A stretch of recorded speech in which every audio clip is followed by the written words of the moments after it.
ମୋହନ ମାଝୀ ମୁଖ୍ୟମନ୍ତ୍ରୀ ସାର୍ ସେମାନେ ତୁମ ପାଦ ଧରୁଥିଲେ, ଏବେ ତୁମ ପାଦ ଧରୁଛନ୍ତି ସବୁ ଆଦିବାସୀ ଭାଇମାନେ। ଜିଏସ୍ଟିକୁ କାଟି ଦିଅନ୍ତୁ, ଆଦିବାସୀ ଭାଇମାନଙ୍କୁ ଉପରକୁ ଉଠିବାକୁ ଚେଷ୍ଟା କରନ୍ତୁ। ଆଉ ସବୁ ତ ଅଛନ୍ତି, ଖାଲି ଆଦିବାସୀ ଭାଇମାନଙ୍କୁ ଉପରକୁ ଚେଷ୍ଟା କରନ୍ତୁ। 25% GST କାଟନ୍ତୁ,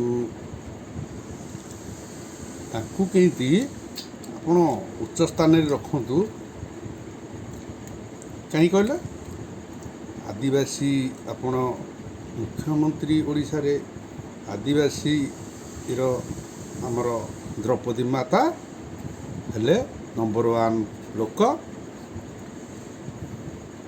ରାଷ୍ଟ୍ରପତି। ଆଉ ବେଶୀ କିଛି ଦରକାର ନାହିଁ। ଓଡ଼ିଶାର ହଉ ବା ଇଣ୍ଡିଆର, ଭାରତରେ ତ ଆଦିବାସୀ, ଭାରତର ସିନା ବେଳେ ଆଦିବାସୀ ନା କରିଥିଲେ, ତୁମେ ଏବେ ଆଦିବାସୀ କାହିଁକି? ମୋ ଭାଇଟି ପରା ମୋହନ ମାଝୀ, ନୂଆ ମୁଖ୍ୟମନ୍ତ୍ରୀ ବିଜେପିର। ତୁମ ଟିମ୍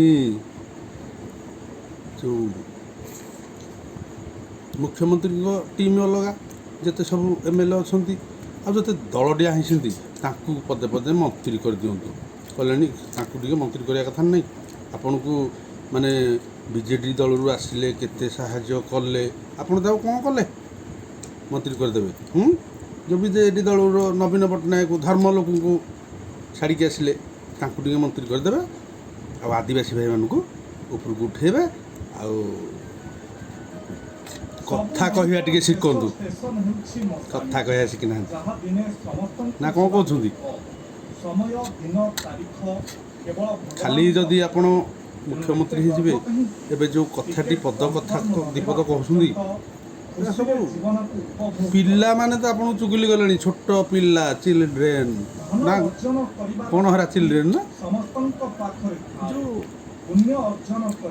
ନା କ'ଣ ସେଇଟା? ମୁଁ ବି ଇଂଲିଶ ଟିକେ ଜାଣିନି ତ, ଆମେ ଟିକେ ଜାଣିନୁ।